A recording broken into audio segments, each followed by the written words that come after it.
Hello my lovely viewers, welcome to my kitchen. আমি আজ নতুন আর একটা রেসিপি নিয়ে হাজির হয়েছি। এটা হচ্ছে গিয়ে মাটন টিক্কা। মাটন টিক্কা বানানোর জন্য এখানে আমি 400 মতো মাটন কিমা করে নিয়েছি। এইবারে আমি একে একে সব উপকরণগুলো এর মধ্যে দিয়ে নেব।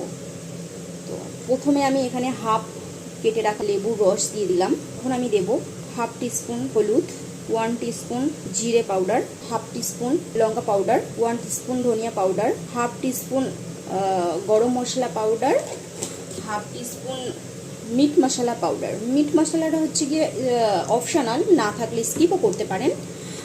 এখানে আমি পরিমাণ মতো নুন দিয়ে দিচ্ছি, হাফ কাপ বেসন দিয়ে দিচ্ছি, কুচনো কাঁচা লঙ্কা দিয়ে দিচ্ছি অল্প, কুচনো ধনিয়া পাতা দিয়ে দিচ্ছি, গ্রেট করে রাখা পেঁয়াজ দিয়ে দিচ্ছি।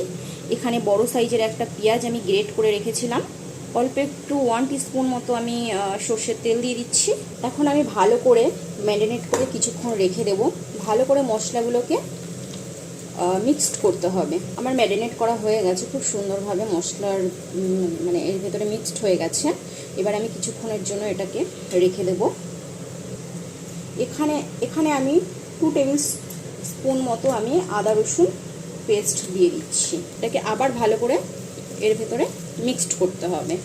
এখন আমি হাতে একটু অয়েল লাগিয়ে নিয়ে এবার এরকম গোল আকৃতির করে দেন হাত থেকে এরকম একটু ফ্ল্যাট করে দিতে হবে।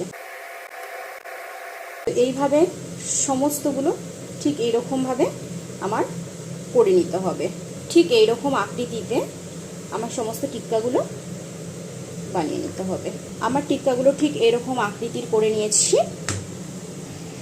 এখন আমি ওভেনে তাওয়াটা বসিয়ে দেব, গ্যাসটা অন করে দেব।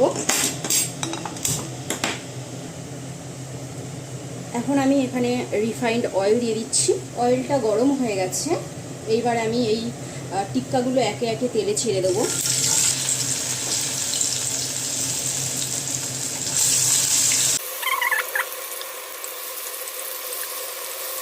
গ্যাসের ফ্লেমটা লোয়ে রেখে আমি উল্টে পাল্টে খুব সুন্দর করে ফ্রাই করে নিতে হবে।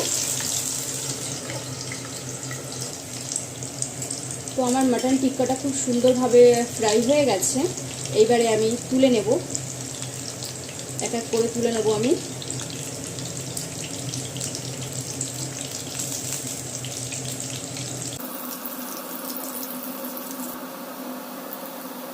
সবগুলো আমি তুলে নিয়েছি। এইবারে আমি বাকিগুলো সেমভাবে ফ্রাই করে নেব।